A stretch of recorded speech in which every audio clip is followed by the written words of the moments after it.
This is Mitch with the 1000 Houses podcast. I'm here with Isabelle Guarino-Smith. We're going to be talking about assisted living today. I'm down at the ranch. It's opening deer season in Texas. So as you might as well guess, we're all locked and loaded and ready to take on the world down here. So with no further ado, how you doing, Isabelle? I'm doing good. Thanks for having me. All right. So how long have you been in the, how long was your dad in assisted living? About 10 years, and I started about 8 years ago. I was his first employee. There you go. Keeping it in the family, right? Yes. Okay. And so when you first signed on and was working with him, you're just, what was your role, or was it just anything he asked you to do? Yeah, well, he, had started his first home for my grandmother. She fell and broke her hip, and, she needed assisted living, and he was not happy with anything he was finding out on the market. So he purchased his first RAL home, the real estate and the business. And I'd watched him be a real estate investor for 40 years. So I saw him deal with tenants and toilets and all the drama. And all of a sudden he was working with old people, cash flowing like crazy, and super happy. So naturally I started to say, what's going on here? What are you doing? And just kind of pushed my way in and started exactly like that, just saying, what can I help with? And just grabbing things off his plate and really just learning the business through being near him through osmosis. It's an education you can't buy, isn't it? Yeah. Very blessed for that. Yeah. So give us a little bit about your background. College, no college, what? Yeah, I went to Arizona State University, double major, double minor. Then after that, I did Teach for America out in Miami, Florida, then became a flight attendant for American Airlines. And that is a super fun job, but you make nothing. And so growing up, with the rich dad mentality, right? And rich dad, poor dad, my dad always taught us to be entrepreneurial and, not work for the man and do things creatively. So, even though I was having a lot of fun, it just wasn't making a lot of sense financially. So I was excited to have this opportunity to work side by side with my dad. Yeah. And so where do you begin with assisted living? If someone's interested in this, what's the highlights, and why would you choose assisted living as a strategy? Yeah, great question. So if you're a single family investor, right, fix and flip, you buy the home, you renovate it, you sell it, you're out of the job as soon as you sell it. You've got to get another one and do it again and another one and do it again. That's not cash flow, it's cash now. So I'm not a big fan of that because you're continually stuck in the rat race. So single family rentals is just a couple $100 a month. You're going to need a lot of doors to get to your freedom number. Airbnbs, yeah, you can make quite a bit of cash flow, but you've got cities like Atlanta, Miami, San Diego completely shutting them down, saying no more can you even do this here. I don't want to be at, the beck and call of the powerful hoteliers who have a lot more power than us solopreneurs. So owning and operating a residential assisted living home, cash flowing minimum 10 grand a month on just one of those homes, not only is the cash flow amazing, the demographics support this, right? There's 76 million baby boomers who don't need assisted living right now, but in the next 10, 20, 30 years, they sure will. So I want to be looking ahead at the trends ahead, the cash flows there, and then the impact. To me, this is an incredible opportunity to be able to give back to your community, to your family. The senior housing options we have right now, they're not okay. And we should be upset about what we're seeing out there. We need to do something better. We need to do something different. So I love being a part of that movement. Our company motto is to do good and do well. And I think that's really important when you're talking about investments, not just making a lot of money, but making a big impact. So do you have a do good and do well? I've heard that before. Maybe it's from your dad, but yeah. So does he have a system set up that helps people shorten the learning curve for what you've had to learn the hard way? Correct. So we teach and train on this concept. We own and operate our own 3 care homes, invest in about 50 others across the country, but we teach and train on this every 6 to 8 weeks in Phoenix, Arizona. We do a full 3-day training where we show people step by step how to start, own, and operate these homes from a passive or active perspective. I like to do it passively, so that's primarily what I focus on, but we definitely show people how to do this all across the country. So do you know a guy named Mecklemore? Is he part of your association? Do you know? Macklemore? Yeah. No, I don't think so. I think he studied you. He's one of my friends, and he's in Austin. Oh, Um, but I'm pretty sure he's been to your boot camp because he's all gung ho, and he has said that do good and do well. So either you made an impression on him, or he's one of your downline somewhere. So I love it. Well, that's great. so that brings up a good point because if you're just going out for the money, right, it's one thing. But if you have a higher reason and you get paid well, it makes a whole difference in just how you're perceived, and everything about life gets better if you have a higher reason, right? And Totally. we're all going to need help one day. Maybe someone will take care of us like you're taking care of your people. Yeah. I've been to those assisted living places. They're scary as hell, Yes. you know? Yes, we've got to do something better. And it's really important because just like you said, we say it even stronger than that. We say, I guarantee you're going to get involved in senior housing one way or another. You're either going to be lying in the bed, writing the check for yourself or a loved one, or you could be owning the real estate or the business, cash flowing and living for free and having your loved ones live for free. So definitely something to consider getting involved in because of the inevitability of it all. Okay, so are you buying houses or are you buying facilities or both? Only residential. So we focus on a residential assisted living that houses anywhere between 6 and 16 residents per property. So describe the moving parts. You can't just put them in a house and say, see you later. They have to be manned. So tell us Yes. about the complexity or the simplicity of finding the right people to work for your organization. Yeah, so 24/7 care is what makes these homes assisted living homes, right? If you just had the seniors living in them, that would be more independent living, like Golden Girls style. So because there's 24/7 awake staff there, it's not you, right? You're hiring the licensed administrator who's licensed through the state. In real estate world, we kind of call them the property manager. They're in charge of hiring and firing your caregivers, touring the home, marketing the home, welcoming the residents, dealing with all of the day to day. The caregivers are who's responsible for the 24/7 care of the seniors. So they help with all of the ADLs, anything that you do from the moment you get up out of bed to the moment you go to bed at night, brushing your teeth, bathing, eating, going to the bathroom, showering, all those different things that we need help with as we age. So within the home, you have the licensed caregiver who can oversee between 2 to 4 properties. And then the caregivers, usually a 4-to-1 or a 5-to-1 resident to caregiver ratio. Okay. So a lot of people don't know this. And my wife's had Parkinson's for 15, 16 years now, and I have 24-hour care at my house. Mm, I know how expensive that is, maybe, and I've done it. I've hired my own direct, so I haven't hired a service. So right. at, even at doing it direct, I have three because I needed 3 shifts just in case anybody went down, they could Yep. cover for each other or whatever.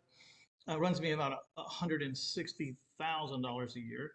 I'm Yep. fortunate to be able to afford it, but I'm going to guess that your assisted living program would be less expensive for those who couldn't afford to just bring it into their home 24/7. Yeah, you're right on point. The average cost of in-home care nationally is actually $27 an hour. So if someone needed 24/7 care at the average of $27 an hour, 30 days a month, that's $19,000 a month. So you're not going through an agency, which is probably saving you a pretty penny, which is nice. But it's very expensive, and most Americans can't afford in-home care. So the national average for an assisted living home is $4,500 per month per person. Depending on your area, it could be higher or lower, but that's the national average, about $4,500 a month. Yeah, and that's a big difference, Yeah. a very big difference, and it's a good choice. Yeah. If of course you find the right people. One thing I learned about caregivers right off the bat is if they're in it for the money and they're Mm, working for a paycheck, then they're the wrong person correct. because the caregivers that I have a caregiver's heart, and there's a huge difference between the two people. If they're working for agencies, agencies taking a big share of that. Yep. Of course, there's arguments to and for. I mean, um, they do the payroll tax, they do the, they have the liability insurance and all that stuff. So it's tenuous at best. You know what I mean? Like, sometimes I wonder if I shouldn't just go for the agency, but then when you see the difference in cost, I know. you think, I've hired a lot of people in my life. I just got to hire 3 more for something different. I got to go through the apps and I got to find them. But if I'm good at that, it saves me tens of thousands of dollars a year. Yes. So until the point comes where I couldn't do it at my home, but that would be my next choice is a facility like yours if I had to. You know what I mean? Yes. Like Yeah. I said, I'm really blessed that I can afford the kind of care that I can. We didn't have insurance for it. Most people don't. Right. Um, assisted living insurance or Long-term care insurance. Yeah. long-term care, is that's the word I'm looking for. Yeah. Yeah. Very, very expensive. And then you don't even know if you're ever going to use it.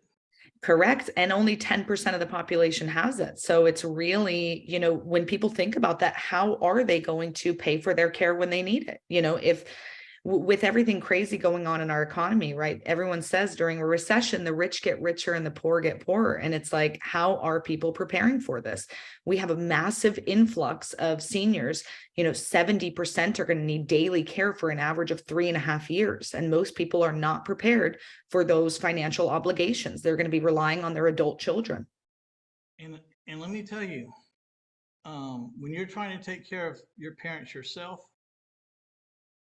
and you're the only one because you can't afford anything, Yeah. it is a devastating, it is a brutal business. It's brutal. Yes. It's a brutal situation because you don't get any sleep. You don't, and sleep deprivation is one of the most damaging things you can put yourself through.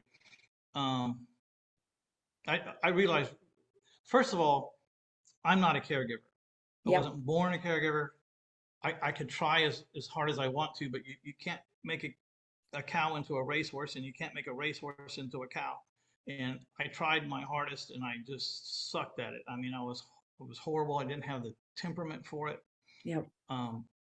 It's sad to say, but on the other hand, uh, I was I was a really good hunter and gatherer, and I was able to amass enough to pay for the things I wasn't good at. Right. So now and I don't know. I was always sometimes on these interviews go, I don't know if I should go here or not, but then I think, you know what? It's just transparency, so we'll just go there. Yeah. Um, some of the places I've seen and some of the people I've interviewed that are working programs or similar programs, they're also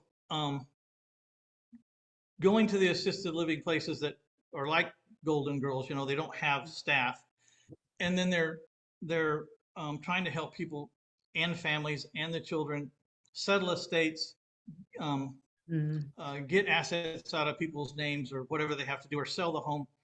And they have hopes of buying the home. Do you buy homes too if it works out from the people that are going in, or are you just strictly on the care side? We're strictly on the care side. We do not do that, but I do have a lot of friends who own businesses who do exactly that. And, there's a big cash cow right there, right? There's 21 million homes that are going to need to go somewhere. And most of those seniors are going to need that capital to pay for their assisted living needs. So it's a great way to get involved in that industry, but it's not what we focus on. Okay, because and it sounds like even in the house flipping, people say that we're vultures waiting for we're dancing on people's graves, and Mm. it's not the case in my business, and I don't see it in the case in the assisted living business. If you want to mine for properties that way, because these families have no idea what to do. They have no way to straighten it out. They have no idea what things cost. They have no idea how to liquidate the house or have an estate sale to to get rid of the things that are not family heirlooms and stuff. And they really, if their attitude is if we can help them through that, and it ends up that they want us to buy the house and we can compete with whatever they're willing to pay for it, then they get a chance to pick up some houses too. And if you're doing it like you're supposed to be doing it, which is give, and then if the opportunity arises, than you do, but they're just trying to get them to the assisted living places and help solve these families' big problems. Now, Yeah. you said something we glossed over is the demographic. The Mhm. baby boomers were retiring at 10,000 a day or something. I don't know. It was some astronomical 10,000 a day, I think. Is that right? 10,000 people a day are turning 65 right now. And I think it's 4,000 people a day are turning 85. So it's big numbers. Because after World War II, all the Mhm. men came home and started making babies. They're called Yep. baby boomers. And the baby boomers have driven this whole economy from the Ford Mustang by Lee Iacocca. They made that sports car for the baby boomers. And then it was the homes for the baby boomers. And then it was the cars for the baby boomers with the minivan. And then it was, and as they go through their life cycle, they change the whole economy because they are a huge, huge number, which is part of the problem that our country is facing right now because we are getting less people in the workforce to have to support a whole lot of aging people. Right. And and so the demographics are definitely on the side of this kind of strategy. I don't think there's any Absolutely. argument there.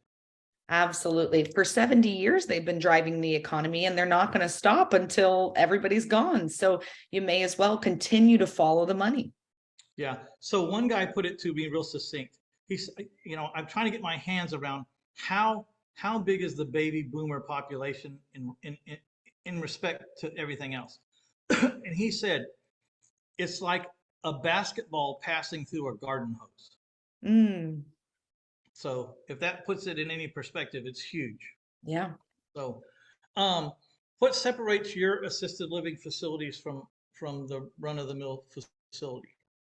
I think the biggest thing is the quality of care because in the big facilities, their ratios are typically 15-1, sometimes 20-1. So the lack of care and attention for the seniors is astronomically higher, right, than in our homes where it's 4-1, 5-1. They're also not home-like, right? Like you're seeing a lot of these big commercial facilities starting to be built home-like. It's a home, right? Most of us grew up in a residential home, in a residential neighborhood, and that's exactly what these are.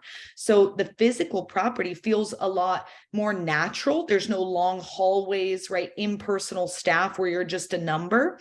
And the care is night and day. The cost of care is relatively the same. So there's really not much to be said there, but the quality of care is just so much better. So I really prefer that because when I've been into many of these large facilities, it's heartbreaking. The smell, the attitude of a lot of the staff, when you see these seniors being just neglected all day long, they're not getting the social interaction that they need.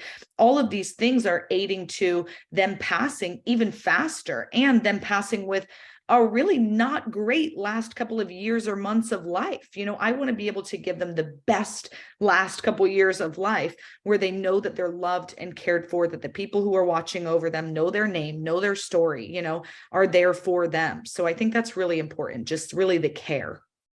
I can't imagine a 15-1 ratio being worth a crap. I know.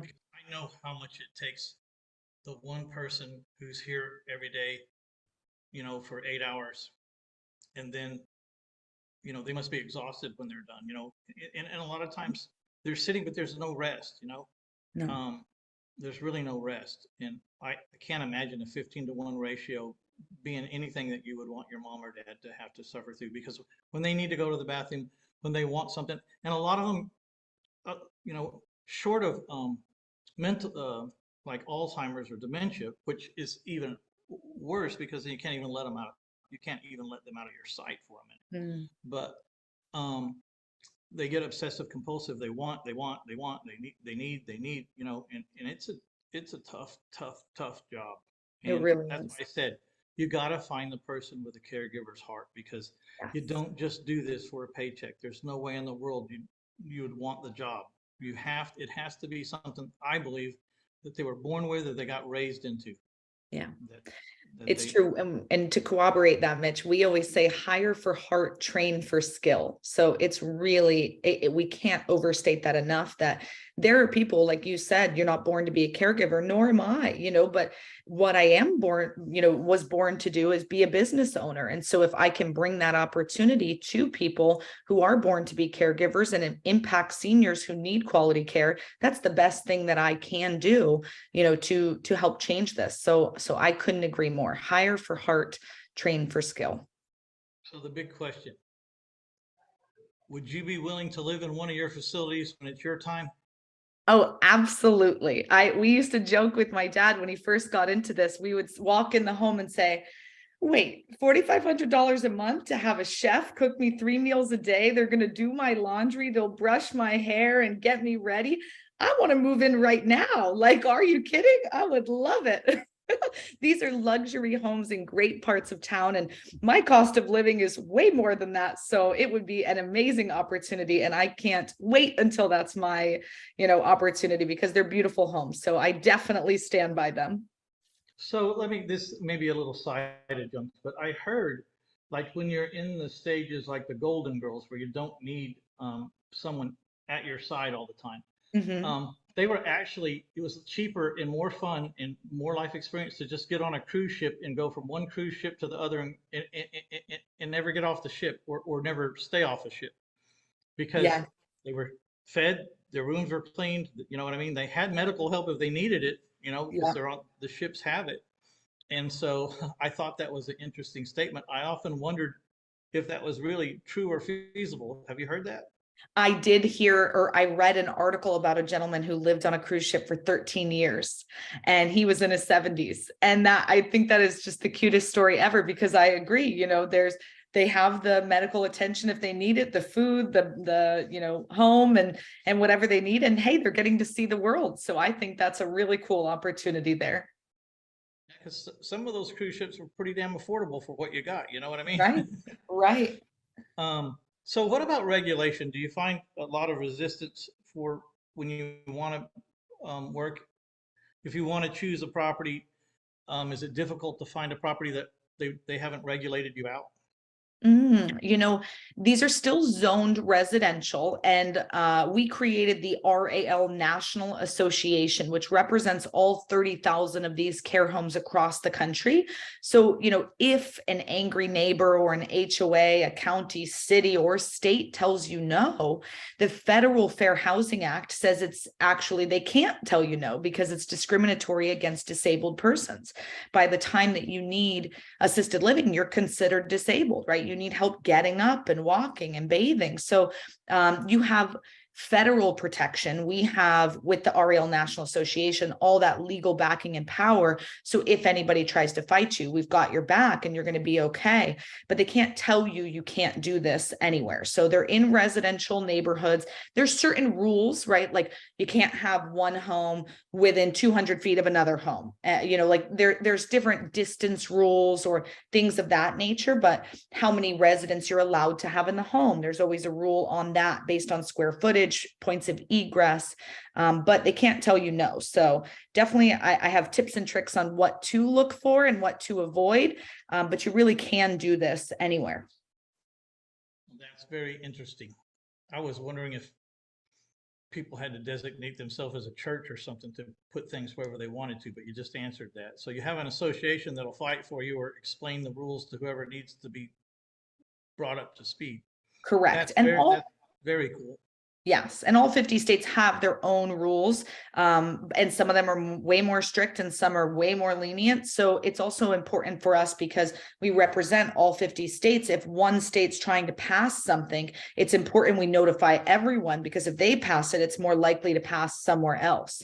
So if there's ever something that's coming up that we say, hey, this is not good, everybody go sign this or petition this, we get everyone on board to really help fight for us. So that's great. See, we formed the Texas100.org to have a lobbyist watching the proposed legislation or the rumblings of legislation way before it gets to the table. And in your case and in our case, the saying is, if you're not at the table, you're on the table. Yeah. And so you have to be represented. You have to be represented. So if you're in assisted living, please join. What's it called again? The RAL National Association. So Residential Assisted Living National National Association. Association. Yep. Okay.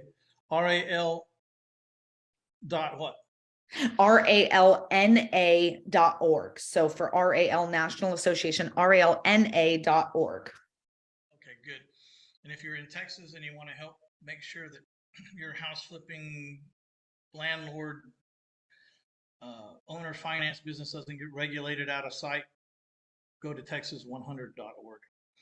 So we're going to put all these things in the show notes. So if you didn't have time to write that down, we'll put it in the show notes. And you go to the show notes, 1000houses.com / and let's just put Isabelle, Isabelle, because I know I haven't used that. I'm not sure about assisted living or whatever else, so we'll just use Isabelle. Okay. We'll put all that over in the show notes. Do you have some kind of promo or giveaway for the people so they can learn more about your weekend events?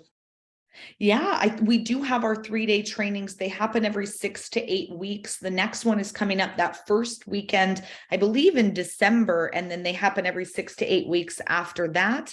So we'll make sure to put the link for that in the show notes with a discounted promo code rate for you guys there. And if anybody wants to just gather, free information just to get started and dig a little deeper, we'll put a link there for you guys as well to make sure that you can grab free books or webinars, schedule a call with me or someone on the team to answer any of your one-on-one questions. Yeah, there you go. So go to 1000houses.com / Isabelle,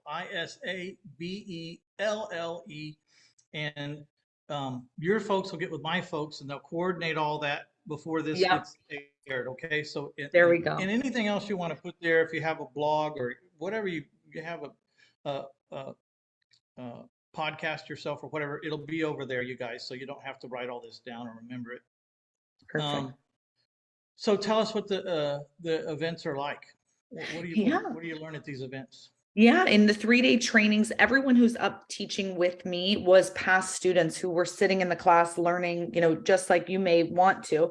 And they went out, got their homes up and running, and now they're back to teach and train you how to do that. So I really love that because we're not just talking about a theory or a concept. Everything we're talking about is like we're in the game with you, right? We're actively doing this right now, and we're helping thousands of others to do that. So the educators are just absolutely top tier. As far as what you're learning, we go through everything from creating your business plan and raising capital, how to use funding resources for this, how to hire your administrators and caregivers and independent contractors, the 4 types of ways you can get started in this, and the 5 keys to success. We go through memory care. We go through giving tours to residents, families, marketing. I mean, it's nonstop. It's really everything A to Z that you need to know how to get started in this.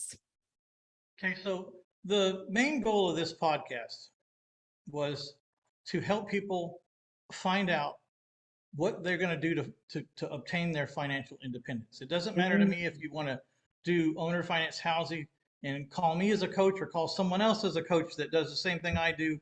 But my point is to air as many strategies and offer a direction where you can get help so that you can quit the JOB, because once you quit the JOB, you're going to free up about 2,600 hours a year that you can figure out where you belong in this world and what you're supposed to do and what you're supposed to be and how to become financially independent, if not wealthy, if you want to be wealthy. Not everyone wants to be wealthy. I think most people don't care to be wealthy. I think what they care is they don't want to worry about money. Mm-hmm. So if this is a strategy that appeals to you, or you want to just explore it, and this is being recorded in November of 2022. So these are evergreens. So when she says next December, we're in 2022 right now, and we're in November. So just know that you may have to get some updates on the times in the calendar. But find something on my podcast. I think I just crossed over my 600th podcast of just exploring how entrepreneurs have gone out and become financially independent, if not downright wealthy, and find one of the ways. And when you narrow it down to what you want, and then and only then, look at a whole bunch of different things, but then you narrow it down to what you think you want. And then after that, you forget about everything else and you start drilling down. Where am I? Start drilling down on that one topic. Mm. And then when you're sure of it and you've learned as much as you think you can learn from the internet and the free stuff and conversations like this, then you got to hire a coach because you're either going to pay the street and mistakes or you're going to pay the coach. And it's a Mhm. lot less anxiety to pay someone who's been doing it that can help you navigate. Because what will happen if you don't get the right coach and you don't get a good coach and you try to learn on your own, you might fail so miserably in the beginning that you quit. Mm. And I almost did that. I almost quit a career that was going to be worth millions and millions and millions of dollars to me over the last 30 years, millions.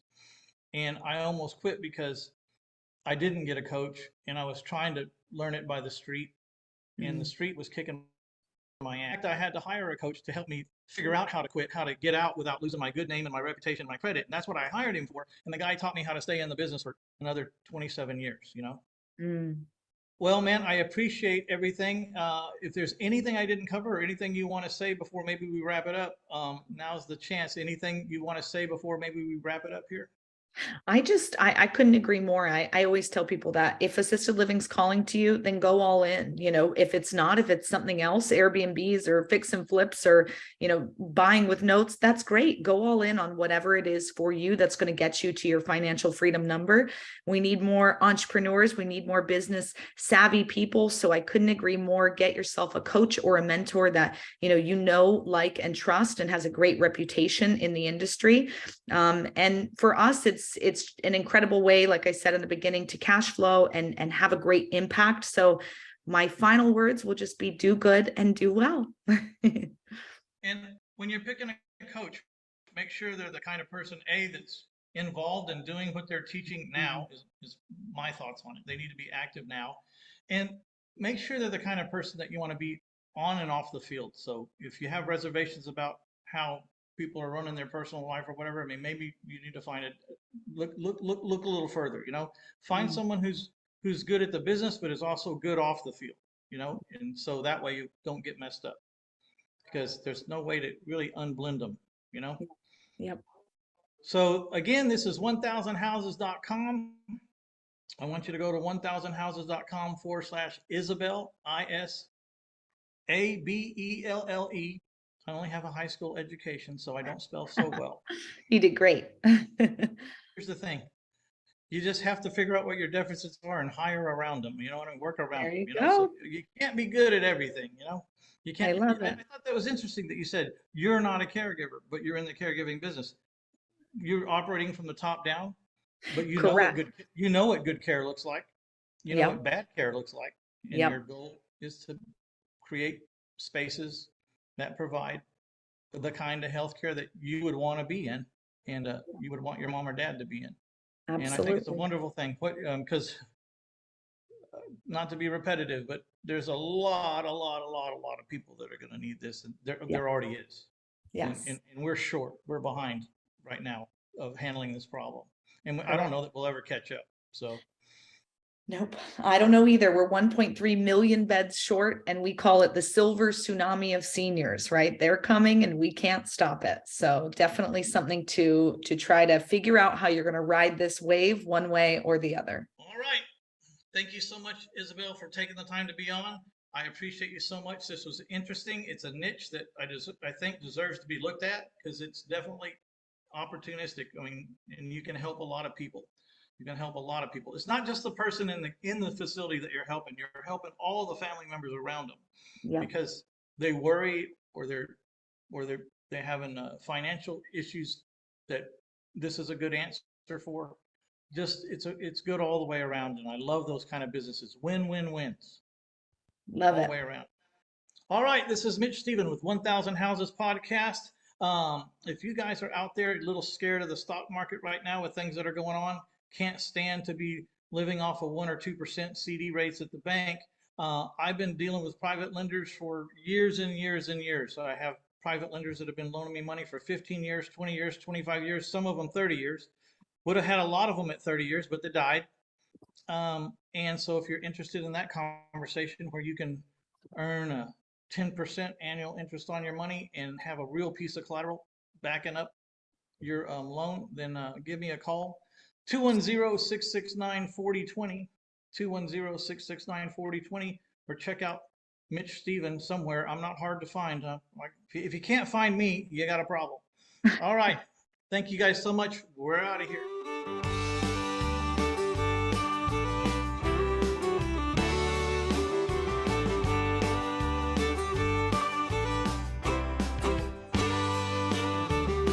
Well, I've had enough of this 9 to 5. This desk and chair robs me of my life.